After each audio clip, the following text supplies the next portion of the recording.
Hey guys, welcome to sports bytes channel. তো আসতে একটু দেরি হয়ে গেল প্রথমেই, কেননা অনেকটা বেজে গেছে। আসলে দাদার বাড়িতেও আসতে একটু প্রবলেম হয়েছিল। তো আজকে আমরা উপস্থিত হয়েছি 5টার সময়, লাইভে আসবোই বলেছিলাম অরিত্র চ্যাটার্জি দাদার সাথে। দাদা এখন বর্তমানে টাউন ক্লাবে খেলেন, টাউন ক্লাবে ক্রিকেট। দাদা welcome to sports bytes channel. Thank you. তো দাদা, এখন আমরা আপনাকে কিছু ক্রিকেট জীবনের সম্পর্ক, নানা ধরনের ক্রিকেটের ব্যাপারে কিছু প্রশ্ন করবো আর কি। দাদা আমরা স্টার্ট করে দিই এবার। তো প্রথম কোশ্চেন যেটা তোমার কাছে, লকডাউনে নিজেকে কি করে ফিট রাখছো? কারণ লকডাউনের পর তোমাদের আবার গিয়ে খেলতে হবে মাঠে। তো লকডাউনে নিজেকে কি করে ফিট রাখছো? লকডাউনে, হ্যাঁ লকডাউন তো হয়েছিল। লকডাউন হওয়ার পর আমরা ভাবছিলাম যে কি করবো না করবো, বাট আমার একটা সুবিধা কি আমার বাড়ির উপরেই এই যে ঘরটা বসে আছে এটার উপরের ঘরটা ছিল। তো আমি মোটামুটি বাড়িতে এতদিন ধরে 3 মাস ধরে এক্সারসাইজ করছি। আর আমাদের এখানে জগতর মাঠ যেটা আছে ওটাতে সেভাবে খুব একটা অসুবিধা হয় না। আমি রাতের বেলা তো ওখানে আলো ভালো জ্বলে, তো আমি আমার টাইম মতো গিয়ে ট্রেনিং করি। ক্রিকেটটা হয়তো সেভাবে খেলতে পারছি না, ব্যাট বল হয়তো খেলা হচ্ছে না, বাট তার বাইরে যেগুলো করা সেগুলো করতে পারছি আমার। আচ্ছা, তোমার ওপরে যে জিমের কথা বললে, এখানে কি তোমার কোনো পার্সোনাল ট্রেনার আছে, না নিজে থেকেই যেটা মনে হয় সেটা করো? না, আমার পার্সোনাল ট্রেনার আছে। আমি শ্রমিক চন্দ্রের কাছে ট্রেনিং করি। উনি এন্ডরফিনস এর ট্রেনার। আচ্ছা আচ্ছা আচ্ছা। তো উনি আমাকে সব চার্ট দিয়ে দিয়েছেন যে কখন কি করতে হবে না করতে হবে। যেহেতু এই সময় ডাইরেক্টলি ওনার সাথে আমার কমিউনিকেট হচ্ছে না, তো ওই জন্য আমি ফোনে ওনার সাথে কথা বলে নিচ্ছি। দরকার হয় উনি আমাকে ভিডিও পাঠাতে বলছেন যে তুমি ভিডিও পাঠাও, পোস্টারগুলো দেখছি। ঠিকভাবে জাস্ট বাই ফোনে কথা হচ্ছে এবং বাই ভিডিওতে এখনো প্রায় কড়া ডায়েটের মধ্যেই থাকতে হচ্ছে এই লকডাউনে। অবশ্যই একটা প্লেয়ারের তো মেন তো শরীরটা খুব ইম্পর্টেন্ট। তুমি 2-3 মাস খেলছো না বলে তুমি যদি ওজন 4-5 কেজি বাড়িয়ে ফেলো তাহলে তো প্রবলেম না, আলটিমেটলি তো মাঠে গিয়ে সেরাটা আবার দিতে হবে। তো হ্যাঁ, ডায়েট তো অবশ্যই, ডায়েটটা ভেরি ইম্পর্টেন্ট। তো দ্বিতীয় কোশ্চেন যেটা তোমাকে আমি করি, যে তোমার ক্রিকেট জার্নি সম্বন্ধে একটু বলে। কি করে সেই ছোট মাঠ থেকে বড় মাঠে প্রথম যাওয়া, এই যে একটা ক্রিকেট জার্নি তোমার, সেই সম্বন্ধে ছোটবেলা থেকে যে শুরুটা, এই ব্যাপারে তুমি যদি কিছু বলতে। আমি ছোটবেলায় কাকার হাত ধরে প্রতাপগড়ে ভর্তি হয়েছিলাম। ওখানে বছর ওখানে প্র্যাকটিস করেছিলাম, বাট তখন খুব একটা ওরা উৎসাহী ছিল না আমাকে নিয়ে। তারপর আমি যাই শ্রীরামপুর কল্যাণ সমিতিতে, সেখানে কাঞ্চন দাস আমাকে দেখেন। উনি আমাকে চেঞ্জ করার, আমি আগে জোরে বল করতাম, তো সেটাকে চেঞ্জ করে লেফট আর্ম স্পিনার বানান। তো সেখান থেকে আস্তে আস্তে একটু বেটার খেলতে থাকি। এরপর আমার লাইফটা বেটার হয় আরো। আমি প্রবাল ঘোষের আন্ডারে চলে আসি। একটা ম্যাচ ছিল সোনারপুর স্পোর্টিং ইউনিয়নের সাথে রাজপুর মাঠে।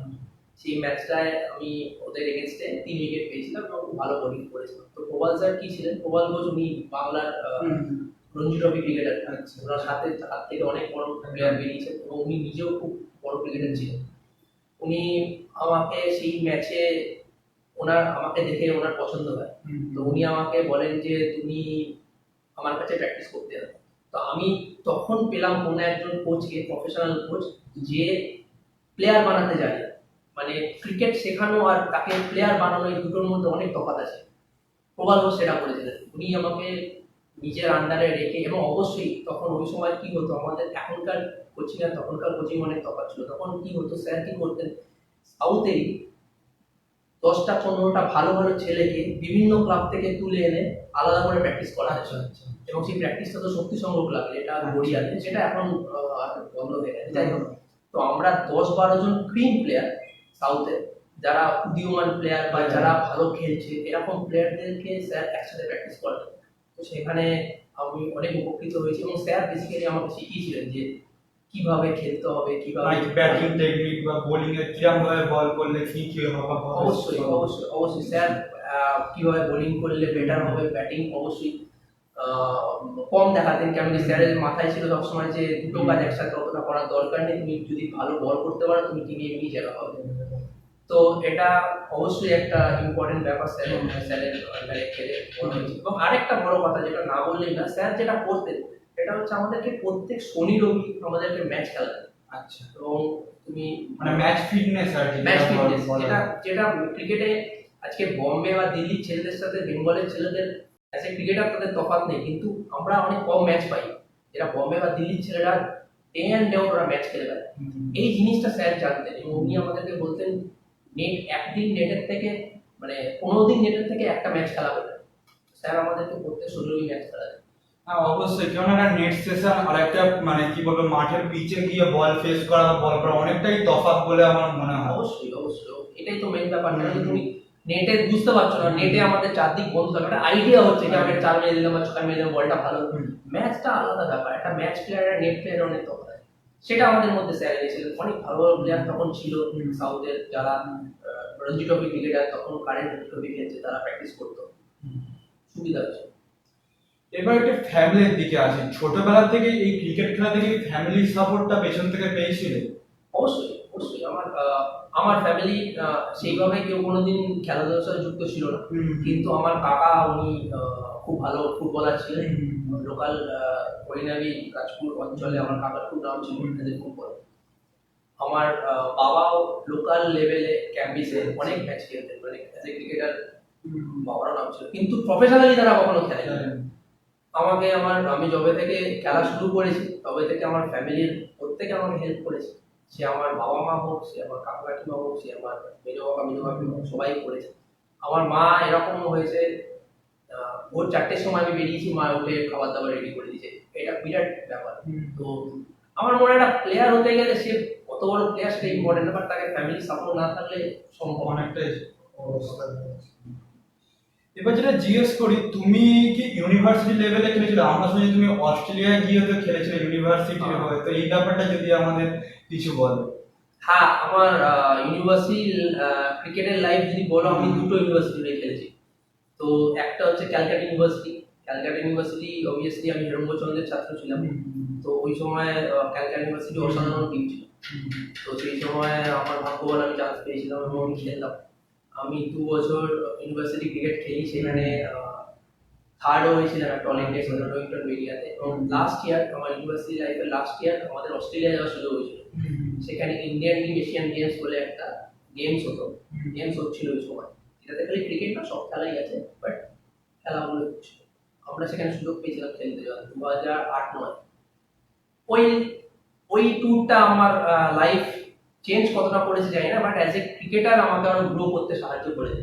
কেন কি আমাদের আমরা কলকাতা বা বেঙ্গলের পরিবেশ বা ইন্ডিয়ার পরিবেশ সাথে অস্ট্রেলিয়ার পরিবেশ অনেক তফাৎ, এলেভেন ডিফারেন্স। মাঠ অনেক বড়, পিচের বাউন্স অনেক, মানে এখানে যে বলটা তোমার হাঁটুর পাশ দিয়ে যাচ্ছে সেখানে বুকের পাশ দিয়ে যাবে, এতটা ডিফারেন্স। তো একটা প্লেয়ারের জন্য খুব সুবিধা হয়েছিল। মানে ওইখানে যে গিয়ে খেলেছিলে, এইটা কি মানে আমি একটা কথা জিজ্ঞেস করি, এইটা কি তোমরাই প্রথম ব্যাচ যারা অস্ট্রেলিয়ায় খেলেছে, না এর আগেও ক্যালকাটা ইউনিভার্সিটি থেকে এরকম কিছু প্লেয়ার নেওয়া হয়েছিল যারা অস্ট্রেলিয়ায় খেলতে গেছে? এর আগে আমরা যাওয়ার 2 বছর আগে সেম টুর্নামেন্টে খেলতে গেছিল, আমি ভুল হতে পারি 2 কি 3 বছর, বাট সেম টুর্নামেন্ট খেলতে গেছিল ক্যালকাটা ইউনিভার্সিটি টিম। সেই টিমটা আবার চ্যাম্পিয়নও হয়েছিল। আমরা থার্ড হয়েছিলাম, আমরা চ্যাম্পিয়ন হতে পারি, মানে ব্রোঞ্জ পেয়েছিলাম। তো ওই সেই টুর্নামেন্টে ওরা চ্যাম্পিয়ন হয়েছিল। সেখানে ক্যালকাটা ইউনিভার্সিটি এক ঝাঁক ভালো ভালো প্লেয়ার গেছিল, যার মধ্যে এখন এই মুহূর্তে অনেক ভালো ভালো প্লেয়ার আপনি মানে তোমরা নাও। এই মুহূর্তে অনুষ্ঠুপ মজুমদার, যে বাংলার হয়ে অসাধারণ খেলছে, সে ওখানে ফাইনাল ম্যাচে 5 উইকেট নিয়েছিল লেগ স্পিন বল করে, আমার মনে পড়ছে সেটাই। আর বাকি অনেক ভালো ভালো প্লেয়ার ছিল। আর আমাদের সাথে আমরা যে টিমটা গেছিলাম, আমরাও ভালো টিম ছিলাম, বাট একটু ডিফিকাল্ট হয়েছিল আমাদের সেই খেলার ম্যাচটা আমরা হেরে গেছি। আচ্ছা আচ্ছা। তো তুমি তো এত বছর মানে বেঙ্গল ক্রিকেটে অনেক বছরই আছো, ঠিক আছে? এবার তোমাকে যে প্রশ্নটা করি, তোমাদের যখন তুমি উঠছো সেই সময় বেঙ্গল ক্রিকেট আর এখনকার বেঙ্গল ক্রিকেটের মধ্যে কতটা তফাৎ, কতটা উন্নতি করেছে বেঙ্গল ক্রিকেট বলে তোমার মনে হয়? দেখো, আমি বেঙ্গলের এজ গ্রুপ খেলেছি, হ্যাঁ। আন্ডার 22 বেঙ্গল। তো আমি বেঙ্গলের এজ গ্রুপ সেটা খেলেছি 2010-11 বা 9-10 ওই সময়টা। তো ওই সময়টায় এক ঝাঁক ভালো ভালো প্লেয়ার খেলতো, যারা পরবর্তীকালে প্রচুর নাম করছে। দেবব্রত দাস খেলেছে, অরি আমাদের ক্যাপ্টেন ছিল, অরিন্দম করছে এখন রেলওয়েজের ক্যাপ্টেন, দেবপম বিশ্বাস তখন খুব ভালো প্লেয়ার ছিল, অমিত ব্যানার্জি, আরো অনেক ভালো ভালো প্লেয়ার ছিল, শিবাজ গোস্বামী যেমন কারেন্ট বেঙ্গল খেলছে। তো যাই হোক, আমরা ভালোই খেলেছিলাম, কিন্তু প্রবলেমটা হচ্ছে বেঙ্গল ক্রিকেটে এখন, বেঙ্গল ক্রিকেট তুমি 10 বছরের ডিফারেন্স গুলো দেখো, বেঙ্গল ক্রিকেট এখন লোকাল ক্রিকেটটা কিন্তু অনেক ভালো হয়ে গেছে। যেটা আমরা একাডেমিক কথা বলছো না একাডেমি তো প্র্যাকটিস হয়, হ্যাঁ একাডেমি তো অবশ্যই ভালো হয়েছে, এখন ইনফ্রাস্ট্রাকচার আস্তে আস্তে আরো বেটার হচ্ছে, বাট একটা একটা স্টেটে ভালো প্লেয়ার আসতে গেলে সেখানকার লোকাল লিগটা খুব ইম্পর্টেন্ট। সেই লোকাল লিগটা আমি যেহেতু লাস্ট 12-14 বছর ধরে খেলছি টপ ক্লাবে, আমি সেক্ষেত্রে বলতে পারি যে লোকাল লিগটা আগের থেকে এখন অনেক ভালো হয়ে গেছে। এখন first division, super division, second division, তিনটে ডিভিশন আছে। এই যে সুপার ডিভিশন খেলাটা হচ্ছে, এটা কলকাতার টপ 10টা 11টা টিম খেলছে এবং অত্যন্ত কম্পিটিটিভ খেলা হচ্ছে। আচ্ছা যেটা এতদিন ফার্স্ট ডিভিশনে 37টা টিম মিলে হতো, ছোট মাঠে খেলা হতো, ওই খেলাটা থেকে এই খেলাটা অনেক বেটার হচ্ছে। তো আমার মনে হয় সামনের 2-4 বছর পর, 2 বছর হলো লিগটা, আরো 2-4 বছর হওয়ার পরে আস্তে আস্তে অনেক ভালো ভালো player, bunch of good cricketers মিলতে হচ্ছে। মানে আমরা দেখি যেমন এই রাজপুরে খেলা হয়, তুমি হয়তো দেখবে বা তুমি নিজেও খেলেছো, বা বৈনাবিতে খেলা হয়, এইখানেই খেলাটা আরো উন্নত হচ্ছে তুমি বলতে চাইছো? হ্যাঁ, এইখানেও তো অনেক প্লেয়াররা আছে যারা ভালো খেলছে। না, আমি বলতে চাইছি, দেখো আমি রাজপুর ক্লাবে আমি নাম করে এমনি বললাম, মানে এইরকম বুঝতে পেরেছি। আমি সাউথে লাস্ট 8 বছর খেলিনি, আমি বর্ধমান ডিস্ট্রিক্টের হয়ে খেলি। তো আমি সাউথে লোকাল লিগ ঠিক কতটা উন্নতি হয়েছে আমি সত্যি কথা বলতে গেলে আমি জানি না, কিন্তু কলকাতা লিগটা উন্নতি হয়েছে। আচ্ছা, কলকাতা লিগটা ইটসেলফ, যেটা কলকাতা ক্রিকেট লিগ, যেটা club Mohun Bagan, East Bengal, town, Kalighat, Bhawanipur বড় টিমগুলো খেলে, এই লিগটা কিন্তু আগের থেকে অনেক উন্নতি হয়েছে। এই খেলাটা অবশ্যই হচ্ছে, এখানকার আরো লোকাল প্লেয়ার তারা একটু বেটার তোমাকে বলতে হবে। তো এবার একটু পার্সোনাল আসছি, বলছি ক্রিকেট ছাড়াও আর কি পছন্দ করো? ক্রিকেট ছাড়া আমি ঘুরতে পছন্দ করি। এটা একটা কোশ্চেন ছিল, তুমি কোশ্চেনের এই অ্যানসারটা দিলে, এটা পরে করতাম। আমার বলতে পারো আমার ক্রিকেটের পরে যদি আর কিছু ভালোবাসা থাকে ওটা করা। আচ্ছা, কেন কি আমি আমার মনে হয় খেলার বাইরে আমার লাইফ ওটাই করা বাকি আছে। আচ্ছা, তো সেটার জন্য কোনো বড় জায়গা না, আমি দেশ বিদেশ, ইনফ্যাক্ট আমি কলকাতার বাইরে 1 ঘন্টা দূরে গিয়ে কোনো জায়গায় রাত কাটিয়ে আসতে পারি, আমার সেটাও খুব ভালো লাগে।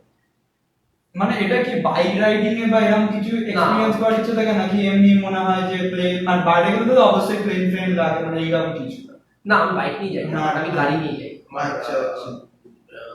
আমি গাড়ি নিয়ে অনেক ট্যুর করেছি ইন্ডিয়াতে, সে স্টেট ওয়েস্ট বেঙ্গলে হোক বা সিকিমে হোক বা এখনো অব্দি রাজস্থানে হোক, আমি দিল্লি হোক, আমি অনেক জায়গাতে বাইকার ট্যুর করেছি। আর অন্য জায়গায় যেখানে গাড়ি ছিল না সেখানে বাই ট্রেন বা পাবলিক ট্রান্সপোর্ট ইউজ করেছি। আর বাইরে গেলে তো বাট ঘুরতে যাওয়াটা ইম্পর্টেন্ট, ঘুরতে যাওয়াটা গাড়ি করে ঘোরার বেশি ভালো লাগে। না, অনেকের ইচ্ছে থাকে যে বাইকে করে অনেক জায়গায় ট্যুর করি ইন্ডিয়ার মধ্যে, তাই জিজ্ঞেস করলাম তোমার বাইকে। না, গাড়ি করে আমার গাড়ি পাবো না, মানে একদম গাড়ি পাবো না। আমি গাড়ি নিয়ে সিকিম চলে গেছি। আচ্ছা, ডুয়ার্স গেছি গাড়ি নিয়ে, মানে ওটা কোনো ব্যাপার না। তো তুমি আলাদিন খেলো, তো তোমার খেলা একটা সেরা ইনিংস বলে যেটা তোমার এখনো মনে লেগে থাকে, সারা জীবনে তোমার মনে লেগেও থাকে, তা সেরা ইনিংস বলো।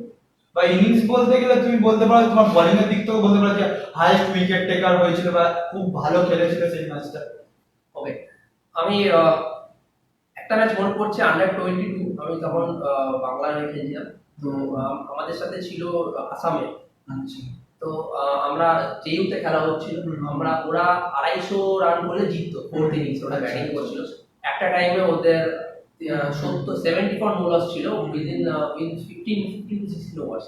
তো তুমি বুঝতে পারছো নিশ্চয়ই, ডেজ ম্যাচে, মানে একটা টেস্ট ম্যাচে, সেখানে 15 ওভারে 70 রান নো লস, আবার মাত্র 250 রান চেস করছে, এটা বিরাট টাফ ব্যাপার হয়ে গেছিল বেঙ্গলের জন্য। বাট সেখানে আমি আমার মনে পড়ছে সেখানে বল করতেছে 3 উইকেট নিয়ে ওই দিনে, এবং ম্যাচটা দিনের শেষে ওদের হয়েছিল 90 রানে 3 উইকেট, এবং আমরা পরের দিন জিতি প্রায় 80-90 রানে ম্যাচটা জিতি।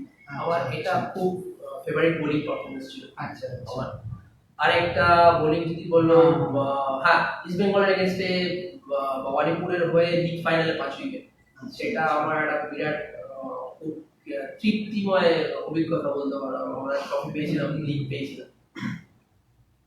আচ্ছা, অস্ট্রেলিয়ায় গিয়ে কি এমন কোনো অভিজ্ঞতা নেই?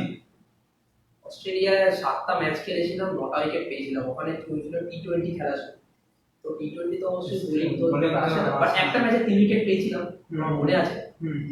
ওরা আমি যা দেখলাম, বিদেশিরা ওরা যত তুমি জোরে বল করবে, হ্যাঁ, ওরা কত জোরে মারবে এবং বড় ছয় মারবে, তো আস্তে বল করবে তত ওরা বুঝতে পারে না, ওরা ফ্লাইটটা অত বুঝতে পারে না, জাজ করতে পারে জাজ না। করতে পারে না। তো যাই হোক, ওরা খুব হুম। ভালো এক্সপিরিয়েন্স ছিল খেলার। তো এবার যেটা আসি, প্রত্যেক প্লেয়ারের জীবনে আপস অ্যান্ড ডাউনস থাকে, তোমার জীবনে হয়তো কখনো এসছে আপস অ্যান্ড ডাউনস, তো সেইখান থেকে নিজেকে কি করে রিকভারি করেছে? আমরা অনেক প্লেয়ারকে দেখেছি যে তারা নিজেকে কষ্ট দেয়, যে মানে এরকমও দেখেছি, কারোর আমি নাম করবো না বা কারো কিছু করবো না, আমার নিজের চোখেই দেখা আছে, কথাটা সত্যি জানি না, কিন্তু তারা দেখছি দুপুর রোদ্দুরে মানে 2 থেকে 3টের সময় মাঠে ছুটছে, কন্টিনিউয়াস নকিং করে যাচ্ছে। তো আপস অ্যান্ড ডাউন মানে এটাই না যে নিজের শরীরকে কষ্ট দাও, নানা ট্রিকের মাধ্যমে হয়তো ফর্মটাকে আরো উন্নত করা যায়। হ্যাঁ অবশ্যই। দেখো, একটা কথা মাথায় রাখতে হবে, আমরা ক্রিকেট খেলি, হ্যাঁ। ক্রিকেট খেলাটা কিন্তু খালি গায়ের জোরে বা পাগলের মতো খেটে কিন্তু হয়। ক্রিকেট খেলাটা কিন্তু বুদ্ধির খেলা, অবশ্যই স্কিলের খেলা, স্কিল তো থাকতেই হবে একটা প্লেয়ার, তার সাথে কিন্তু বুদ্ধি, প্রপার বুদ্ধি। যদি খালি এটাই ক্রিকেট হতো তাহলে তো হাওড়ায় যারা কুলি, যারা মালফাল তোলে তারা সব থেকে বা বডি বিল্ডাররা সব থেকে ভালো ক্রিকেটার হতো, সেটা নয়। কিন্তু ক্রিকেট খেলাটা অনেক বুদ্ধির খেলা। তো আমার মনে হয় যারা, হ্যাঁ অবশ্যই একটা টাইমে কি হয় না, যখন আমরা খারাপ সময় যায় একটা টাইমে, সেটা একটা ক্রিকেটার এসে ব্যাটসম্যান হোক কারো কিভাবে করে, আর যখন খারাপ সময় যায় সেই সময়টা আমরা কি করি, সেই জিনিসটাকে আরো আঁকড়ে থাকার মানে আরো বেশি করে করার চেষ্টা করি। এটা একটা কি ডিপ্রেশনের দিকে চলে যায় মানে কোনো প্লেয়ার, নাকি ওভারকাম করার তার পাশে তার কাউকেও থাকতে হয় নিশ্চয় একটা? এই বিষয়ে যদি তুমি কিছু মানে কিরম বলো তো, আমি যেটা তোমাকে ভালো করে বোঝাই আরো। ধরো তুমি একটা ম্যাচে খেললে, ঠিক আছে, খেলে সেখানে উইকেট পেলে না, উল্টে তোমাকে মানে প্রচুর রান মানে তুমি মানে কি বলে কনসিভ করলে, এবার পয়েন্টটা ঠিক একই জিনিস হলো, তো এটা ডিপ্রেশনের দিকে কোনো ভাবে চলে যায় কি প্লেয়াররা? না, ডিপ্রেশন, ডিপ্রেশন হ্যাঁ। ওয়ার্ডটা বলার জায়গা নেই, কেন কি এটা end of the day just game, এটা জাস্ট একটা খেলা। তো ডিপ্রেশনে যাওয়ার জায়গাই নেই, কেন কি একটা প্লেয়ার যদি খারাপ খেলে, সে কেন খারাপ খেলছে সেটা সেটা জানাটাই বেশি important rather than going to depression. তো আমার মনে হয়, আমি যখন একটু কম বয়স ছিল, অবশ্যই আমি বাংলা টিমে ঢুকেছিলাম, আমি ম্যাচ না খেলে বাদ গেছি। তো ওই সময় আমি ভয় পেতাম যে বাদ গেলে কি হবে, বাদ গেলে কি হবে। সেটা কিন্তু হয়েছিল, কোনো ম্যাচ না খেলে বাদ পড়েছিল। সেটা কিন্তু খারাপ খেলার জন্য বা ভালো খেলার জন্য সেটা নয়। আমি এটাই এই কথাটা কেন বললাম, এটাই বলার জন্য বলতে চাইছি, আমি আমার এক্সপিরিয়েন্স থেকে বলতে পারি, তুমি যদি ভাবো যে তুমি খারাপ খেলবে, বা তুমি যদি একটা বাজে ম্যাচের পর তুমি ডিপ্রেসড হয়ে পড়ো যে আমি আমি খেলতে পারলাম না, এ বাবা, এটা বেশিক্ষণ ধরে ভাবো, তাহলে তোমার অবভিয়াসলি নেক্সট ম্যাচটাও বাজে হবে। এটা আমার ব্যাক অফ দ্য মাইন্ডে চলতে থাকবে যে আমি তো এই ম্যাচটা মানে এটার জন্য ডিপ্রেস হয়ে যাবে না, কোনো জায়গা নেই। মানে হ্যাঁ, সেই ব্যাপারটা। এবার ধরো একটা প্লেয়ার যদি, একটা ক্রিকেটার যদি 10টা ম্যাচটা না খারাপ, সেটা একটু দুঃখ হবে, তার তো ডিপ্রেশন আসবেই। বাট আমি বলতে চাইছি, যেটা আমার কথা, অবভিয়াসলি আমি একবার একটা ম্যাচে ইতিমান সাহার সাথে একসাথে ম্যাচ খেলছিলাম, আমি মোহনবাগান গেছিলাম সে বছর। তো পাপালিজা ব্যাট করতে গেছে, 10 মিনিটের মধ্যে আউট হয়ে গেছে, আচ্ছা, কোনো একটা শট খেলে আউট হয়ে গেছে। তো দেখলাম পাপালিজা ম্যাচটা নর্মাল আউট হয়ে এলো, বাইরে এলো, 10 মিনিট একটু চুপচাপ বসে থাকলো, বসে আবার নর্মাল যেমন ড্রেসিং রুমে আমরা ইয়ার্কি ঠাট্টা মারি, আড্ডা মারি, অন্য প্লেয়ারকে চিয়ার করছে, সবই করছে।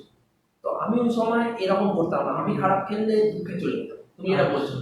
আমি ওকে জিজ্ঞাসা করলাম আফটার ম্যাচ যে পাপালিজা, তুমি এরকম ভালো ম্যাচ, তুমি ম্যাচটা এরকম আউট হয়ে গেলে, সেরকম তুমি কি ভাবো, তুমি কোনো ম্যাচ যখন ফেল করো তুমি কি হয়, তোমার ব্যাক অফ দ্য মাইন্ডে কি চলে? ও আমাকে বলেছিল, যখন আমি ফেল করি আমি এসে 10 মিনিট ভাবি যে আমি কি ভুলটা বললাম, সেই ভুলটা যেন পরের ম্যাচে না হয়। তা আজকের এই ছেলেটা এই কথাটা ভেবেই সে আজকে ইন্ডিয়া খেলছে এবং ওয়ার্ল্ডের নাম্বার 1 উইকেট কিপার। ও কত বড় ব্যাটসম্যান সেটা তো আমরা রঞ্জি ট্রফিতে দেখেছি, ইন্ডিয়ার হয়ে দেখেছি। তার থেকেও বড় কথা, বিরাট বড় উইকেট কিপার। এই প্লেয়ারটা যে এরকম ভাবে ভাবনা চিন্তা করে, সেই আলটিমেটলি বড় লেভেলে যায়। যদি একটা ম্যাচ কি করে আমি রিকভারি করব সেই রিকভারিটা, এবং আমি কি ভুল করলাম সেটা জানাটা বেশি ইম্পর্টেন্ট। আমি ভুল করেছি যে বাবা কেন বললাম, এটা নিয়ে বেশিক্ষণ ধরে থাকাটা, এটা নিয়ে ভাবতে থাকাটা, রাত্রিবেলা ঘুমোতে যাওয়াও ভাবছি যে আমি এই বলটা ভুল চালিয়ে উঠলাম, কোনো জায়গা নেই। এটাই বলতে চাইছি। আচ্ছা, তুমি 1 বছর বলেছো, 1-2 বছর বললে রাজপুরে খেলেছো এবং হরিনাবিতেও খেলেছো, তো আমরা শুনেছি রাজপুর সোনারপুর একটা খুব হাই ভোল্টেজ ম্যাচ হয়, তো সেই ব্যাপারে যদি কিছু এক্সপিরিয়েন্স আমাদের সাথে শেয়ার করেন। হ্যাঁ, এখানে লোকাল ক্রিকেটে রাজপুর সোনারপুর হচ্ছে মানে সাউথের একটা ডার্বি। হ্যাঁ ডার্বি এটা হচ্ছে ডার্বি, রাজপুর সোনারপুর হচ্ছে ডার্বি। তো ইস্ট বেঙ্গল মোহনবাগানের মতো হয়। তো হ্যাঁ, আমি 3-4 বার তো খেলেছি ম্যাচটা, কিন্তু আমি জিতেওছি বোধহয়, একবার দুবার হ্যাঁ। জিতেছি। এরকম হয়েছে রাজপুর সোনারপুর খেলা হচ্ছে, আমি রাজপুরের হয়ে খেলেছি, 5 উইকেট পেয়েছি, কিন্তু সোনারপুর জিতে গেছে। এরকমও হয়েছে। একটা ম্যাচ হয়েছিল, আমার মনে আছে, সোনারপুর মাঠেই হয়েছে। বাট এই ম্যাচটার জন্য কিন্তু সাউথে আমি অনেক বড় প্লেয়ার আছে, যেমন আমি দেখেছি লক্ষ্য করে, সত্যেন ভট্টাচার্য, তুমি তো নাম শুনে থাকবে, রঞ্জিত প্লেয়ার, শুভজিৎ ব্যানার্জি, রঞ্জিত প্লেয়ার, যারা এরকম রঞ্জিত সাউথের বেস্ট প্লেয়ারদের মধ্যে পড়ে, তারাও কিন্তু এই ম্যাচটা খুব সিরিয়াসলি খেলে, ফুল 100% এফোর্ট দেয়, যেটা আমরা ক্লাবের হয়ে যখন খেলে তখন মানে সেটা একটা হাই ভোল্টেজ ম্যাচের জন্য ভিতর থেকে চলে আসে জিনিসটা। এই ম্যাচটা একটা অন্যরকম ম্যাচ। এবার একটু ইন্ডিয়ান ক্রিকেটের কথায় আসি। ইন্ডিয়ান ক্রিকেটে আমরা আগে দেখতাম না যে এতটা ফিটনেসের ব্যাপার ছিল, মানে ছিল নিশ্চয়ই, অনেক প্লেয়াররা ফিট না হলে কখনোই খেলতে পারে না, কিন্তু বর্তমান যুগে দেখছি ফিটনেস এবং ফিল্ডিং এর উপর খুবই একটা চাপ দেওয়া হচ্ছে। তো ক্রিকেটের কতটা প্রয়োজন একটা ওভার, মানে এটা বা ভালো ম্যাচ খেলতে গেলে এই ফিটনেস আর এটা ফিল্ডিং বা সবকিছুই বলতে। না, ক্রিকেট এখন যে জায়গায় ক্রিকেটটা গেছে, হ্যাঁ, হ্যাঁ। এখন ক্রিকেটে কিন্তু মেইন জিনিস ফিটনেস। আমরা ইয়ো টেস্ট বলে একটা জিনিস দেখতে পারি, যেটা বলে ফিটনেস টেস্ট বা বলে ইয়ো টেস্ট তো অনেক দিনই ছিল, লাস্ট 5-6 বছর ধরে ছিল, ক্রিকেট আমরা দিয়ে এসেছি। এখন ইয়ো টেস্টের ইয়ো টেস্ট দেখা হয় প্লেয়ারের কতটা এন্ডুরেন্স কতটা ভালো বা সে কতটা ফিট দেখার জন্য। বাট আমি বলতে চাইছি, এখনকার ক্রিকেট যদি স্কিল ওয়াইজ গেম, কিন্তু ক্রিকেট এখন 2020 ক্রিকেটে এখন কিন্তু ফিটনেসটা ইজ ভেরি ইম্পর্টেন্ট। তোমাকে ফিট না থাকলে এখনকার ক্রিকেটে সাস্টেইন করাটা খুব টাফ। কেন কি ডে বাই ডে আরো বেটার ফিট প্লেয়াররা চলে আসছে, তাদের সাথে তোমাকে কম্পিট করতে হবে। তোমার বয়স 32 হোক বা 33 হোক বা 40 হোক। আমি তোমাকে বলতে পারি, মহেন্দ্র সিং ধোনি, আমার মনে হয় ওর বয়স 39, সেই 39 বছর বয়সে আমি ফলক করে লিখে দিতে পারি ও হয়তো 22-23 বছর অনেক ছেলের থেকে বেশি ফিট। এই বয়সটা জাস্ট এ নাম্বার, এটা তোমাকে একমাত্র ফিটনেসটাই প্রমাণ করবে তোমার বয়সটা নাম্বার নাকি বয়সটা কোনো ইম্পর্টেন্ট। আচ্ছা, এই প্রসঙ্গেই আসি, তো বর্তমানে এই কারণের জন্যই কি ইন্ডিয়ার টেস্ট টিমের এত উন্নতি, যেখানে আগে আমরা দেখতাম অন্য মানে দেশে টেস্ট ট্যুর করতে গিয়ে আমরা হেরে আসতাম, কিন্তু বর্তমানে দেখছি আমরা অস্ট্রেলিয়া জিতে এলাম বা নিউজিল্যান্ডে এইরকম একটা ভালো খেললাম। তো এই ব্যাপারগুলো তুমি কি বলছো, মানে ফিটনেসটাই মূল মন্ত্র? না, এখনকার ইন্ডিয়া টিম তো খুবই ফিট, অবশ্যই এটা নিয়ে কোনো একদম দুবিধা করার জায়গা নেই। তার জন্য হয়তো পারফরমেন্সটা এত ভালো হচ্ছে আমাদের। অবশ্যই এটা একটা মেইন রিজন, কিন্তু আরেকটাও মেইন রিজন আছে ইন্ডিয়া এখন আরো বেটার করার জন্য। আমি টেস্ট ক্রিকেট নিয়ে বলছি, ওয়ানডে ক্রিকেট তো অন্য জায়গায়, টেস্ট ক্রিকেটে বলছি। ইন্ডিয়া টেস্ট ক্রিকেট ভালো করার জন্য মেইন রিজন জুড়ে বলি এখন ফিটনেস এর বাইরে, ফিটনেস তো অবশ্যই ইন্ডিয়া খুবই ফিট টিম, জুড়ে বলি এতগুলো bunch of good pace bowler Indian ক্রিকেটে বোধহয় কোনোদিন আছে, এবং সেটা সামি, বুমরা, ভুবনেশ্বর কুমার, চাঁদ শর্মা, উমেশ যাদব। তুমি 5 জনকে বাদ দিয়ে তুমি কাকে ছেড়ে কাকে খেলাবে? তুমি 5 জনের কথা বাদ দাও, বাইরে আরো 3-4 জন এমন জোরে বোলার আছে যারা যে কোনো দিন ইন্ডিয়া খেলতে পারে। তো ইন্ডিয়া টিমের বিদেশে গিয়ে যে পারফরমেন্সটা করছে, এই পারফরমেন্সটার মেন রিজনই জোরে বলি, অত্যন্ত ভালো জোরে বলি, সঙ্গে ইন্ডিয়া বাকি জায়গাগুলো তো মোটামুটি করছে। আর ওয়ানডে ক্রিকেট আর টি-20 ক্রিকেট যদি বলো, টি-20তে ইন্ডিয়া টিম কিন্তু সেভাবে সাফল্য পায়নি। তুমি লাস্ট 3-4 বছর দেখো টি-20তে পাইনি, বাট ওয়ানডেতে ইন্ডিয়া লাস্ট 10 বছর সে এত ভালো টিম। তার মেন রিজন আইপিএল এ প্রচুর একঝাঁক তারকা উঠে আসছে, এবং যেভাবে খেলা হয় আইপিএল, প্রত্যেকটা ম্যাচ যতটা কম্পিটিটিভ হয়, এই কম্পিটিটিভনেস এর জন্য আইপিএল থেকে এমন প্লেয়ার চলে আসছে যারা ইন্ডিয়াকে ওয়ানডে বা টি-20 কিছু কিছু ম্যাচ জেতাতে সাহায্য করছে। আচ্ছা, এই ক্ষেত্রে আরেকটা প্রশ্ন করি, যেটা যে এত যে একঝাঁক ক্রিকেটার, এবার প্রত্যেকেই ভালো খেলছে, মানে ম্যাচ পেলেই আমরা দেখি প্রত্যেকেই রান করছে, প্রত্যেকেই উইকেট পাচ্ছে। তো আমরা এমনও দেখছি যে কিছু কিছু প্লেয়ারকে খুব বেশি চান্স দেওয়া হচ্ছে, যার ফলে আবার কিছু কিছু প্লেয়ার চান্স পাচ্ছে না, মানে ইউটিলাইজ যারা চান্স দিচ্ছে তারা আবার ইউটিলাইজ করতে পারছে না, আবার যারা চান্স দিচ্ছে না তারা জানি আমরা চান্স পেলে খুবই ভালো খেলবে। তো এই ব্যাপারে যদি তুমি কিছু বলতে। না, ব্যাপারটা হচ্ছে ইন্ডিয়াতে এখন প্রচুর প্লেয়ার আছে। তুমি দেখো একটা অন্য দেশের সাথে, ধরো আমি পাকিস্তানের সাথে ধরছি, পাকিস্তানের সাথে ইন্ডিয়া, এখন পাকিস্তান সামনে 5 বছর ইন্ডিয়ার সাথে জিতবে না। কারণ হচ্ছে সামনে আগে 10 বছর জেতেনি এবং সামনে 5 বছর জিতবে, কারণ পাকিস্তানের এতগুলো ভালো বাঞ্চ অফ ক্রিকেটার পাকিস্তানের হাতে নেই, বিকজ ওদের ডোমেস্টিক ক্রিকেটের ব্যবস্থা অতটা ভালো নয়। ভালো না। আমি আবার একটু আগেই বললাম, ক্লাব ক্রিকেট যদি ভালো হয় তবে বা এই টাইপের ক্রিকেট যদি ভালো হয় তুমি স্টেট টিমগুলো ভালো পাবে। সেম ভাবে যদি ডোমেস্টিক ক্রিকেট ভালো হয় তাহলে দেশের টিম ভালো হবে। যেমন ইংল্যান্ডের ডোমেস্টিক ক্রিকেট অসাধারণ, ওদের কাউন্টি ক্রিকেট হয়, ইন্ডিয়াতে রঞ্জি ট্রফি হয়, বিজয় হাজারে হয়। এই জন্যই বলতে চাই ইন্ডিয়ার এতগুলো প্লেয়ার, আমি তো মনে করি এখন ইন্ডিয়ার দুটো টিম হয়ে যেতে পারে, মানে ইন্ডিয়া দুটো টিমই ওয়ার্ল্ডের যে কোনো টিমের সাথে, অস্ট্রেলিয়া বা ইংল্যান্ড এই দুটো টিম ছাড়া না, আমরা জানি ইন্ডিয়া ব্লু, ইন্ডিয়া গ্রিন বলে একটা টিম আছে। ওটা তো তোমার একটা টুর্নামেন্ট হয়, টুর্নামেন্টে খেলে চ্যালেঞ্জার, কিন্তু আমি বলতে চাই যদি ইন্ডিয়া এখন এই মুহূর্তে দুটো টিম করে ওয়ার্ল্ডে খেলা, ইন্ডিয়া এ বা ইন্ডিয়া বি, তাহলেও হয়তো ইন্ডিয়া সব টিমকে হারাতে পারবে, অস্ট্রেলিয়া বা ইংল্যান্ড ছাড়া বলছি। আচ্ছা দাদা, তুমি তো মেইনলি লেফট হ্যান্ড স্পিনটা করো, তো তুমি তোমার আবার যদি চাও দলের জন্য তুমি ব্যাটও করতে পারো। তো অনেক সময় আমরা দেখেছি যে মানে এই বিশেষ করে এই অলরাউন্ডারের জন্য তুমি মানে ধরো অনেক খেলা হচ্ছে 10 ওভার বলও করলে প্লাস আবার টিমের জন্য ব্যাটও করতে হবে অনেক সময় যদি প্রয়োজন পড়ে। তো এই ক্ষেত্রে অন্য প্লেয়ারদের থেকে তোমাকে কি বেশি ফিট রাখতে হবে নিজের শরীরকে? একটা অলরাউন্ডার তোমাকে বলও করতে হচ্ছে প্লাস আবার ব্যাটও করতে হচ্ছে যদি টিমের প্রয়োজন পড়ে। হ্যাঁ, একটা অলরাউন্ডার তো ফিটনেসটা অবশ্যই ইম্পর্টেন্ট, কারণ একটা অলরাউন্ডারে তোমার দুটো কাজই করতে হয়, ব্যাটিংও করতে হয়, বোলিংও করতে হয়, আমার ইচ্ছা মতো বলও করতে হয়, টিম যখন বিপদে পড়ে আমাকে ব্যাটও করতে হয়। আবার বললাম কেন কি, তোমাকে যদি ফিট থাকো তুমি দুটো কাজই করতে পারবে, তুমি যদি ফিট না থাকো তুমি হয়তো 20-25 বার বোলিং করার পর আর মেন্টালি হয়তো চাইছি যেতে, কিন্তু ফিজিক্যালি যেতে পারছি, প্রবলেম এটা হয়ে যাচ্ছে। তাই জন্য এখন ফিট থাকাটা খুব ইম্পর্টেন্ট। তো আমি সেটাই চেষ্টা করি, সারাক্ষণ ফিটনেস করার চেষ্টা করি যাতে অ্যাটলিস্ট কোনো ফিটনেস ইস্যু না হয় আমার ব্যাটিং বা বোলিং এর ক্ষেত্রে। আচ্ছা, এবার যে কটা আছে আমাদের এখানে, আমরা জানি যে সবাই বড় প্লেয়ার না, কিছু ছোট প্লেয়ারও থাকে। এবার এই যে লকডাউনটা কাটলো, এবার আমরা দেখেছিলাম যে কলকাতা ময়দানে মানে অনেক জায়গায় যেটা আমরা শুনছি যে সিএবি একটা নোটিশ দিয়েছে যে প্লেয়ারদের পেমেন্ট সবাইকে মিটিয়ে দিতে হবে, এই নিয়ে একটা নোটিশ আমরা দেখেছিলাম যে প্লেয়ারদের প্রত্যেক ক্লাবকে পেমেন্ট বাকি আছে প্রত্যেক ক্লাবে মিটিয়ে দিতে হবে। কিন্তু একটা শেষ অবধি সেটা হয়েছে কিনা আমার কাছে খবর নাই। কিন্তু তাও একটা কি বলি, এই লকডাউনের সময় একটা প্লেয়ার একটা সারা বছর পরিশ্রম করে যাতে তাদের ক্লাবে ভালো পারফরমেন্স করতে পারে। তো এই হিসেবে প্রত্যেকটা ক্লাবকে কি তাদের প্লেয়ারদের পাশে দাঁড়ানো উচিত হয়নি, মানে পেমেন্টে বাদ দিই আমি জিজ্ঞাসা করছি।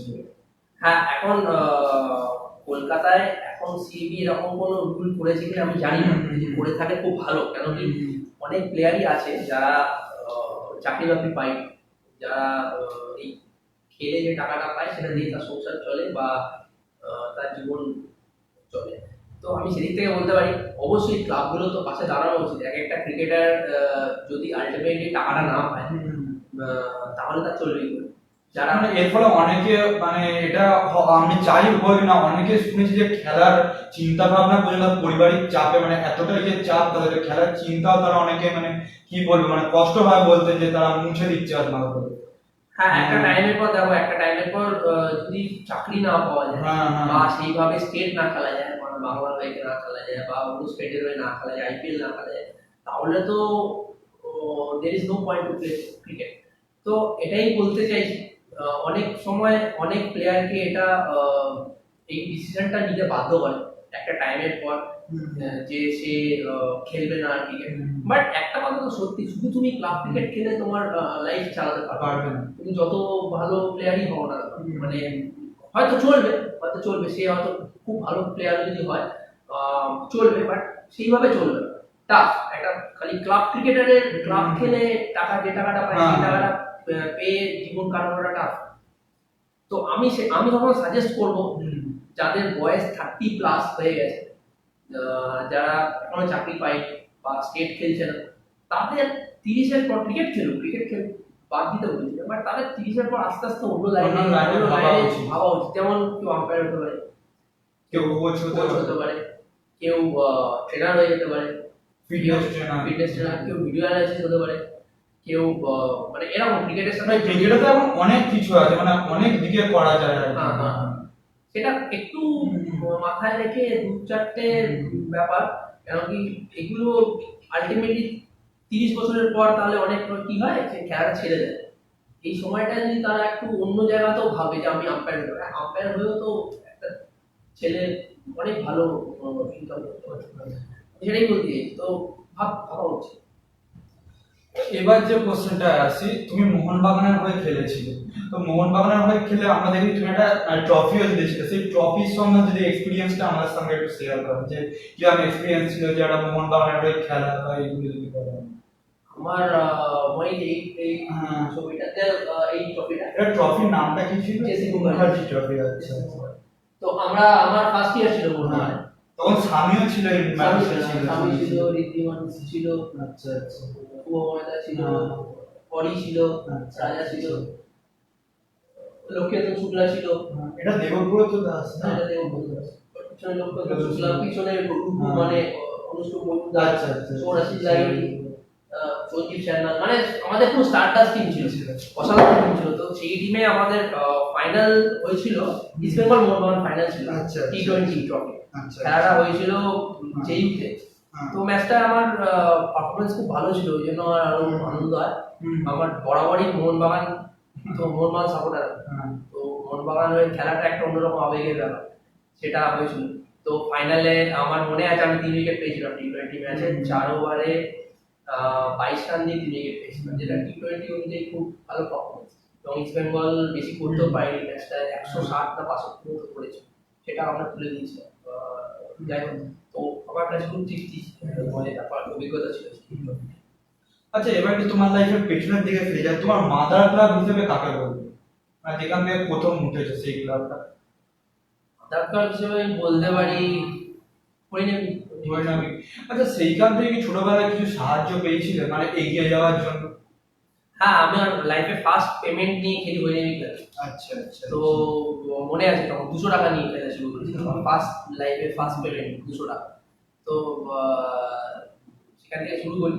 বাট ওই নেভি ক্লাব তখন ভালো খেলছে, এখনো ওরা ভালো খেলে, আমি খবর রাখতে পারি না কেন এখানে খেলতে। বাট তখন 2-3 বছর আমরা খেলেছিলাম, আমরা মনে হচ্ছে আমরা সাউথের লিগও চ্যাম্পিয়ন হয়েছিলাম এক বছর। আমরা বড় টিমগুলো, তখনকার যে বড় টিমগুলো এখানে ছিল, যেমন সোনারপুর, রাজপুর, ওদেরকে হারিয়েছি। যে তুমি তুমি বলেছিলে 2012, এবং আমরা জানি 2012 থেকে 2014 অব্দি তুমি রঞ্জি খেলেছিলে এই সময়টা। তো এইখানে আমরা দেখেছিলাম বিজয় হাজারে ট্রফি জিতেছিল বেঙ্গল। তো এই ব্যাপারে তোমার এক্সপিরিয়েন্স, মানে অনেক এত বড় প্লেয়ারের সঙ্গে খেললে একটা বাংলার হয়ে একটা ট্রফি জিতে, এটা কত গৌরবের মনে হয়েছে তোমার কাছে? হ্যাঁ, আমি প্রথমে বলি আমি বাংলায় এখনো খেলিনি, কেন কি আমি আমি আমি এখনো অব্দি বাংলায় ফিট। আমি ওয়ান ডে T20 ডেজ মানে রঞ্জি ট্রফি সবগুলোতেই আমি টিমে ছিলাম, বাট আমি ম্যাচ না খেলে বাদ গেছি, আমি জানি না কেন। তো আমি 2012 সালে এইখানে আমি এই ট্রফিটা আমি টিমে ছিলাম, বাট আমি ম্যাচ খেলিনি ফাইনাল। তো বাট এটা একটা অবিশ্বাস্য মানে আমার মানে সৌরভ গাঙ্গুলি দেখছি আমরা সামনে দাঁড়িয়ে আমার রয়েছে। লাইফের একটা স্বপ্ন ছিল কি সৌরভ গাঙ্গুলির সাথে ম্যাচ খেলবো, সেটা প্র্যাকটিস ম্যাচে খেলেছি। এটা দিল্লিতে হয়েছিল? হ্যাঁ, এটা দিল্লি ফিরোজ চাকর। আচ্ছা আচ্ছা। তো তুমি দেখতে পাবে কিন্তু সৌরভ গাঙ্গুলি ক্যাপ্টেন, গাঙ্গুলির আমার কোচ, এখানে ওই বড়ি রাজা আছে, অনুষ্ঠুপ, অন্নপ্রদী, লক্ষ্মীনাথ শুক্লা আছে। লক্ষ্মীনাথ শুক্লা ফাইনালে ব্যবধান হয়েছিল। এখানে আছে সঞ্জীব সান্যাল, মোহাম্মদ সামি, তারপর শিবাজ গোস্বামী। তো আমাদের বেঙ্গলের টিম খুব ভালো ছিল। আচ্ছা, মানে সেই সময় একটা স্বর্ণ যুগ বলা যায় একটা। হ্যাঁ, বেঙ্গলের সময় লাস্ট ছিল, ওই বছরে ওয়ান ডে জিতেছিল, 2011 সালে T20 জিতেছিল। তো বেঙ্গল ওই সময় ভালোই করছিল। তো আমি টিমে ছিলাম, খুবই থ্যাঙ্কফুল। আচ্ছা, এবার আমি কিছু তোমাকে মানে র্যাপিড ফায়ার কোশ্চেন, মানে দুটো অপশন দেবো, তোমাকে চুজ করতে হবে। 5টা কোশ্চেন, মানে 5টা কোশ্চেন আছে, সেটা আমি তোমাকে বলছি।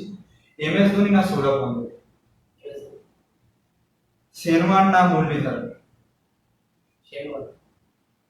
এবার যে কোশ্চেনটা আমি তোমাকে করবো, তোমার দেখা সেরা ফিল্ডার, মানে অল ওভার বলছি, ওয়ার্ল্ডের সেরা ফিল্ডার কেভিন পিয়ার্স। তোমার দেখা সেরা স্পিনার? রামনারায়ণ। তোমার দেখা সেরা ব্যাটসম্যান? আমার দেখা সেরা batsman Sachin Tendulkar, one and only। আচ্ছা, এই আমি কম্পারিজন করব না, বিরাট কোহলিকে কি কিছু মানে মনে হয় যে উনিও মানে সমতুল্য বলছি না, তাও কিছু কি মনে হয়? দেখো একটা কথা বলছি, হ্যাঁ। এরা দুজনের এরিনাতে বেস্ট। সচিন তেন্ডুলকর যে সময় ক্রিকেট খেলেছে সেই সময় 100টা সেঞ্চুরি করে ও খেলা ছেড়েছে। Virat Kohli unbelievable talent. ওর এখন বয়স অনলি 31 কি 32, এই বয়সের মধ্যে ও প্রায় 70 প্লাস সেঞ্চুরি হয়ে গেছে ইন্টারন্যাশনাল ক্রিকেটে। তো সচিনের রেকর্ডটা যদি ভাঙতে পারে বিরাট কোহলি ভাঙবে। আমার তো মনে হয় বিরাট কোহলি হয়তো এমন কিছু করে যাবে যেটা হয়তো পরবর্তীকালে ভাঙার খুব টাফ হয়ে যাবে, আবার ভাঙবে, কারণ কি রেকর্ড তৈরি হয় ভাঙার জন্য। না, আমার মনে হয় বিরাট কোহলি হয়তো 120-130টা সেঞ্চুরিতে থামবে। কিন্তু আবার বলছি, বিরাট কোহলির জায়গা বেস্ট সচিন কিন্তু একটাই হয়েছে এখনো। কারণ সচিন যে সময় খেলতো তখন ইন্ডিয়া টিম কিন্তু এতটা ভালো ছিল না। ওই সময় ইন্ডিয়া টিম আর সেই সময় যে পাকিস্তানের যা বোলার তাদের সামনে দাঁড়ানো খুবই একটা কঠিন না, হয়। এখনো আমি মানছি এখনো, বাট হ্যাঁ তুমি যদি বলো তখনকার পাকিস্তান এখনকার পাকিস্তান হেলার মেডিকেল, তখনকার ওয়েস্ট ইন্ডিজ এখনকার ওয়েস্ট ইন্ডিজ হেলার মেডিকেল, এটা ঠিক। কিন্তু কোনো কৃতিত্ব ছোট করছে না। But Virat Kohli unbelievable talent. আচ্ছা, তুমি ছোটবেলা থেকে কাকে আইডল হিসেবে মানতে এবং কাকে ফলো করতে? সত্যি কথা বলতে আমি ছোটবেলা থেকে আমি ফলো সেভাবে করি, মানে মনে হতো না যে আমি স্পিন বোলিং করে কারোর একটা দেখি যে ধর মুথায় মুরলীধরনেরটাই দেখলাম, বা মুথায় মুরলীধরন যেমন ইনি ডান হাতে ব্যাটসম্যান, আপনি তো লেফট হ্যান্ড ছিলেন, তো এরকম কিছু মনে হয় বা লেফট আমি ড্যানিয়েল ভিক্টরকে খুব পছন্দ করি। আচ্ছা, ড্যানিয়েল ভিক্টর বোলিং খুব দেখতাম। পরবর্তীকালে আমার এখন রাঙ্গানা হেরাতকে আমার সত্যি কথা লাগে, কারণ কি ও সাবকন্টিনেন্টের ও আমি অনেক বড় পিচেও ওকে দেখেছি সাধারণ বোলিং। দুজনের নামই বলবো আমি, Daniel victory, Rangana Herat. But idol কেউ না, আমি দুজনকে খুব ফলো করো, ভালো লাগে। আচ্ছা বলছি, ক্রিকেট মাঠে ঘটে যাওয়া কিছু স্মরণীয় মুহূর্ত আমাদের সঙ্গে তুমি শেয়ার করো। ক্রিকেট মাঠে ঘটে যাওয়া স্মরণীয় মুহূর্তগুলোর মধ্যে স্মরণীয় মুহূর্তগুলো আমি ধরে রাখার চেষ্টা করেছি। যেমন ডিলটা আমার কাছে খুব বিরাট মুহূর্ত ছিল, আমি যদিও ম্যাচ খেলিনি তাও আমার কাছে বিরাট মুহূর্ত ছিল। এইটা আমার কাছে বিরাট মুহূর্ত ছিল যখন মোহনবাগানের হয়ে আমরা চ্যাম্পিয়ন হই। এটা আমার কাছে খুব অস্ট্রেলিয়াতে এটা আমার জীবনের সবচেয়ে বড় বলা যায় যে প্রথম অস্ট্রেলিয়ায় গিয়ে আমরা পৌঁছ পেয়েছিলাম। এটা একটা বড় ব্যাপার ছিল। ভবানীপুরের হয়ে লিগ জেতাটা আমার কাছে আমি শুনলাম তখনকার দিনে শন মার্সের ভাইটাই তারা তখন নাকি ইউনিভার্সিটির মিচেল মার্কস খেলছিল। কোন টিম আমি বুঝতে পারি কোন টিমটা খেলছিল আমার ঠিক মনে নেই, বাট মিচেল মার্কস তখন খেলছিল ইউনিভার্সিটি। কারণ কি ইউনিভার্সিটিটা খুব ইম্পর্টেন্ট, এখন কতটা ইম্পর্টেন্স দেওয়া হয় ইউনিভার্সিটি। তা আমরা যখন বড় হয়েছি, আমাদের যখন গোয়িং ডেজ ছিল তখন ইউনিভার্সিটিটা কিন্তু খুব ইম্পর্টেন্ট হতো। আচ্ছা, তুমি তো অনেক বাইরে খেলেছো, মানে ওয়েস্ট বেঙ্গলের বাইরে অনেক জায়গায় খেলেছো, তো ওয়েস্ট বেঙ্গলের পিচ আর বাইরের পিচের মধ্যে কতটা তফাৎ দেখেছো? কারণ তুমি একটা স্পিন বলার, তুমি আরো ভালো বুঝবে, কতটা তফাৎ দেখেছো? দেখো ওয়েস্ট বেঙ্গলের পিচগুলোকে না আমার দুরকম ভাবে ফার্স্ট টাইম ডিভাইড করছি। নাম্বার ওয়ান, আমাদের এখানে যে ঘেরা মাঠের উইকেট সেটা একরকম হয়, আর বাইরের মাঠের উইকেট আরেক রকম হয়। যেমন ধরো তুমি ইডেন গার্ডেন্সে খেলো বা জেইউতে খেলো বা কল্যাণীতে খেলো, এই যে ঘেরা মাঠের যখন খেলা হয় এই ঘেরা মাঠের উইকেট গুলো একরকম হয়। যেমন ইডেন গার্ডেন্সের উইকেট তো বাউন্স পাই আমরা, জেইউতে হয়তো অতটা বাউন্স পাই না, কিন্তু কল্যাণীতে আবার বাউন্স পাই। সেম ভাবে বলছি বাইরের উইকেট গুলো অতটা ভালো হয়, কিন্তু বাইরের স্টেটে গিয়ে আমি দেখেছি সাউথের দিকে ওদের বাউন্স বল ঘোরানো যায়। লাল মাটির উইকেট, বম্বেতে লাল মাটির উইকেট আছে, সেখানে বাউন্স আমাদের এখানকার থেকে অ্যাটলিস্ট এতটা বেশি। এবং অস্ট্রেলিয়া যেটা তুমি দেখেছো বাউন্সের জিনিসটা অনেকটাই বেটার, অনেকটা ভালো। অস্ট্রেলিয়াতে তুমি বাউন্স করবে, এমন বাউন্স যেখানে তোমার বল পড়ে আনপ্লেয়েবল বল অনেক জোরে যাবে। কিন্তু আমাদের ইন্ডিয়াতে একটা থেকে একরকম উইকেট আছে। তুমি যেমন তুমি দিল্লিতে যাও একদম পাটা ব্যাটিং উইকেট, মানে মার খাচ্ছে বোলার, এরকম উইকেট। তুমি যদি সাউথের দিকে যাও তামিলনাড়ু, ওখানে একটু টার্নিং উইকেট আছে। তো ইন্ডিয়াতে এটাকে মাটির ফলা হয়, প্রত্যেক জায়গায় মাটি জায়গায় এরকম মাটি আছে। যেমন লাল মাটির উইকেটে সবসময় বল ঘুরে বেশি শক্ত হয় কিন্তু বল ঘুরে। তো সাউথের দিকে বেশিরভাগ সময় লাল মাটির উইকেটই খেলা হয়, আর বম্বেতেও লাল মাটির উইকেট খেলা হয়। আচ্ছা, তো তো এবার একদম শেষের দিকে চলে এলাম, তো যে প্রশ্নটা এবার তোমাকে আমার শেষ প্রশ্নই বলা যায় যে তোমার পরবর্তী প্ল্যানটা কি, মানে এই যে ক্রিকেট জীবন থেকে কোনো না কোনো জায়গায় একটা একটা মানে এজে গ্রুপ থাকে, আজ থেকে আমি বলছি 40, 42, 45 বছর পর্যন্ত তুমি খেলবে, খেলে তারপর কি করার ইচ্ছা, কোচিং করবে না ফিটনেসের দিকে যাবে, তুমি কি মনে করো, তুমি কোন দিকে যাবে? দেখো আমি তো এখন খেলছি এবং আমি সামনের 5 বছর কোনো কিছু ভাবতে চাই না, কারণ কি আমি এবছরও আমি বাংলা খেলার চেষ্টা করছি। আমি এবছর কলকাতা লিগে সেকেন্ড হ্যাচ উইকেট আচ্ছা আচ্ছা। যদিও পুরো খেলাটা হয়নি, সেকেন্ড উইকেট টেকার। তো আমি আশা করছি কি নেক্সট ইয়ার হয়তো স্কোয়াডে আমি থাকবো। তো সেক্ষেত্রে আমি সেইভাবে কিছু ভাবি। তবে হ্যাঁ, আমি খেলার পরে একটা কথা তো বলতে পারি যে ঘুরবে ঘুরতে তো তখন আর কোনো বাধা থাকবে না। এখন যেমন খেলার জন্য 2-3 মাসের বেশি সময় পাই না, তখন তো সেটা থাকবে না। আর ঘুরতে তো যাবো, এটা কনফার্ম। আর আরেকটাও ব্যাপার, আমি চেষ্টা করবো ক্রিকেটের সাথে কোনো না কোনো ভাবে যুক্ত থাকার, বাট সেটা আমি এখনো ফাইনালাইজ করি যে এটা করবো বা না করবো। আর একটা ছোট্ট কথা যেটা আমি আপনাকে করতে ভুলে গেছিলাম, যে কোনো প্লেয়ার যদি কোনো ধরনের বড়সড় চোট খায় তাহলে ফ্যামিলি তার পাশে থাকা কতটা গুরুত্বপূর্ণ মাঠে ফেরার জন্য, বিশেষ করে ফ্যামিলির কি এখানে খুব একটা গুরুত্ব আছে বা কোচেদেরও কি আছে?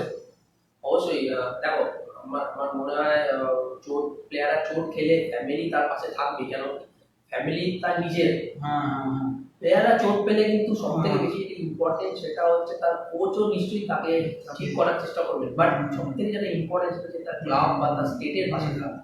মানে প্লেয়ারটা যদি স্টেটের হয়ে খেলতে গিয়ে চোট পায়, স্টেট যেন তার পাশে থাকে। প্লেয়ারটা যদি ক্লাবের হয়ে খেলতে গিয়ে চোট পায়, ক্লাব যেন তার পাশে থাকে। কারণ কি একটা প্লেয়ার চোট পাওয়ার পর সে 1 মাস 2 মাস 3 মাস বা 1 সপ্তাহের জন্য বা 2 সপ্তাহের জন্য বাইরে চলে গেলে সে অনেকটা একাকিত্ব অনুভব করে। সেটা আমরা প্লেয়াররা প্রত্যেকেই দেখি, প্রত্যেক লাইফে কম বেশি হয়েছে।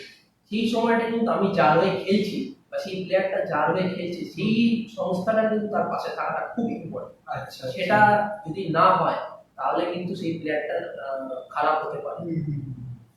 আচ্ছা, একদমই লাস্ট কোশ্চেন, যেটা তোমার কিছুদিন আগেই দেখেছিলাম ইস্ট জোনের হয়ে একটা ইন্টার অফিস টুর্নামেন্ট খেলেছে, যেখানে চ্যাম্পিয়ন হয়েছিল গুয়াহাটিতে যতদূর সম্ভব। তো ওই ব্যাপারে যদি আমাদের দর্শক বন্ধুদের লাস্ট কিছু বলো। ওটা আমি ইস্ট বেঙ্গলে চাকরি করি। হ্যাঁ হ্যাঁ। তো আমাদের অফিসের ইস্ট জোন অল ইন্ডিয়া দুটো টুর্নামেন্ট হ্যাঁ। প্রত্যেক বছর। তো এবছর এটা অল ইন্ডিয়ারই মনে হয় চাকরির জন্য, মানে হ্যাঁ, এটা হচ্ছে আমাদের ফার্স্ট আমরা নাগপুরে চ্যাম্পিয়ন হয়েছিলাম ইস্ট বেঙ্গল, সেটার মুহূর্তটা তোলা আছে। তো আমাদের টিম ভালো টিম, আমাদের টিমে প্রচুর রেপুটেড ক্রিকেটাররা খেলে, ক্লাব ক্রিকেটার বা বেঙ্গল স্টেট ক্রিকেটার। এখন এই মুহূর্তে অভিষেক রহমান আমাদের টিমে আছে, সিদ্দিক চ্যাটার্জি আমাদের টিমের প্লেয়ার যারা বাংলাদেশে খেলছে, সায়ন ঘোষ যে 1 বছর আগে আইপিএল খেলেছে সে আমাদের টিমের প্লেয়ার, মুকেশ কুমার জি এখন বেঙ্গলের স্টার, ও আমাদের টিমের প্লেয়ার। তো আমাদের টিম ভালো ভালো। তো আমাদের দুটো টুর্নামেন্ট, একটা ইস্ট জোন একটা অল ইন্ডিয়া। তো ইস্ট জোন এবছর হয়েছিল গুয়াহাটিতে। আমি ক্যাপ্টেন ছিলাম, যেটা আমার সৌভাগ্যের ব্যাপার। তো আমরা চ্যাম্পিয়ন হয়েছিলাম। তো আমাদের পরের খেলা ছিল কেরালাতে অল ইন্ডিয়া। তো সেটা এই কোভিড এর জন্য হলো না, তিরুবনন্তপুরমে খেলা ছিল মার্চে। অল ইন্ডিয়া কি ওটা অফিস দিয়ে, মানে অফিস টুর্নামেন্ট ওটা বলা যায়? হ্যাঁ, মানে আমাদের অফিসের সব জোন থেকে 4টে মানে 8টা টিম আছে। মানে ইস্ট জোন থেকে আমরা কোয়ালিফাই করেছিলাম আর উড়িষ্যা কোয়ালিফাই করেছিল, মানে এজি উড়িষ্যা। তো এরকম ভাবে 4টে জোন, ইন্ডিয়ার 4টে জোন আছে, 4টে জোন থেকে দুটো করে বেস্ট টিম এসে 8টা টিমের মধ্যে খেলা হয়। সেটা হচ্ছে আমাদের অল ইন্ডিয়া, ওটা বেস্ট টুর্নামেন্ট, খুব ভালো টুর্নামেন্ট হয় ওটা। ওটা এবছর হয়নি, লাস্ট বছর আপনারাই চ্যাম্পিয়ন হয়েছিলেন, মানে এই যেটা না না, এটা 2 বছর আগে আমরা লাস্ট 2 বছর আগে লাস্ট চ্যাম্পিয়ন হয়েছিলাম। লাস্ট ইয়ার আমরা জিততে পারি, লাস্ট ইয়ার আমরা যেটা ইন্টার অফিসটা জিতেছিলেন। ইন্টার অফিসে জিতলাম, মানে ইস্ট জোনটা জিতলাম, বাট ইন্ডিয়াটা খেলেছে। তো অনেক ধন্যবাদ আপনাকে। তো Thank you so much. আজকে তো দাদার সঙ্গে লাইভ এখানেই শেষ করলাম, অনেকক্ষণ কথা হয়ে গেল, তো টাটা আজকের জন্য। Thank you. এটা ভবানীপুরের হয়ে ইস্ট বেঙ্গল এগেনস্টে আমরা লিগ চ্যাম্পিয়ন হয়েছিলাম। তো সেখানে ফাইনাল ম্যাচে আমি 5 উইকেট পেয়েছিলাম। তো তারপরে যাই হোক, চ্যাম্পিয়ন হওয়ার পরে একটা রিপোর্টার এই কলকাতা টিভি থেকে এসেছিল, সে ইন্টারভিউ করছিল। তো এটা আমার ভাই, ও মামাতো ভাই, ও টিভি থেকে ডাউনলোড করে আচ্ছা আচ্ছা আমাকে আমার গিফট হিসেবে আমাকে এটা কত বছর বয়স তখন? তখন এই 2016 মানে আমার 2016, আচ্ছা 4 বছর সবই ছিল। এটা ইস্ট বেঙ্গল ক্লাব, 2018 সালে ইস্ট বেঙ্গল খেলি। তো সেই ক্লাবের সাইনিং ডেট যেদিন সাইন করতে গেছিলাম আচ্ছা, সেদিন আচ্ছা। আমরা সবাই মিলে একটা ছবি তুলেছিলাম। হুম তো সেটাই, এটা আমাদের একটা ভালো মুহূর্ত। হুম এটা মোহনবাগানের হয়ে জেসি মুখার্জি খেলেছিলাম। তো জেসি মুখার্জি ট্রফির ফাইনাল জেতার পরে আমাদের ট্রফি তো সিএবি পড়ে দেয়, হুম তখন আমরা সবাই মিলে ফুল টিম, আচ্ছা, রক্ষীলবন শুক্লা এই যে লক্ষ্মীকান্ত শুক্লা ওই ম্যাচেই ডাইভ মেরে ফিল্ডিং করতে গিয়ে হাত আচ্ছা ভেঙেছিল। আচ্ছা, হ্যাঁ এটা আমরা জানতাম একটু। বোলিং করেছিল, ভালো বোলিং করেছিল, করে ফিল্ডিং করার সময় আঙুল ভেঙেছিল। হুম হুম ইনফ্যাক্ট ওর ব্যাড লাক 2 দিন পরে বাংলার হয়ে একটা ম্যাচ ছিল, সেটা খেলতে পারেনি। আচ্ছা আচ্ছা যাই হোক, এটা বাংলা লাস্ট যে ট্রফিটা পেয়েছিল 2012 সালে, বিজয় হাজারে ট্রফি, আমি টিমে ছিলাম। যদি আমি ম্যাচ খেলিনি, ম্যাচটা আমি মানে প্লেইং 11-এ ছিলাম না। সৌরভ গাঙ্গুলি ক্যাপ্টেন ছিল বেঙ্গলের। ইম্পর্টেন্ট প্লেয়ারদের মধ্যে এখানে দেখা যাচ্ছে না অশোক ডিন্ডা আর মনোজ তিওয়ারি। মনোজ দা চোট ছিল আর ডিন্ডা দা চোট ছিল, ওই জন্য দুজনে ছিল না। বাট সামিকে দেখতে পাচ্ছ, সামি তখন টিমে ছিল। পাপালিদা ছিল, কোথায় গেল? পাপালিদাই আমার সামনে, শুভময়দা ছিল, রাজা দেশ, অনুষ্ঠুপ, অন্য লক্ষ্মীকান্ত শুক্লাও ম্যান অফ দ্য ম্যাচ হয়েছিল ফাইনালে।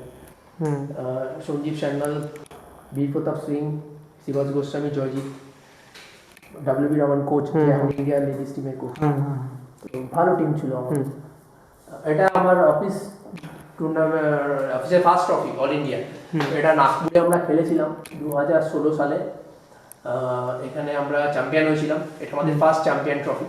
এখানে ভালো ভালো প্লেয়ার অনেকেই আছে। প্রীতম পোড়েল, ও বেঙ্গল খেলেছে অনেক বছর। সৌরভ মণ্ডল, ইস্ট বেঙ্গল মোহনবাগানের লেজেন্ড। গীতিময় বাসু, ও রঞ্জি ট্রফি খেলেছে বেঙ্গলের হয়ে।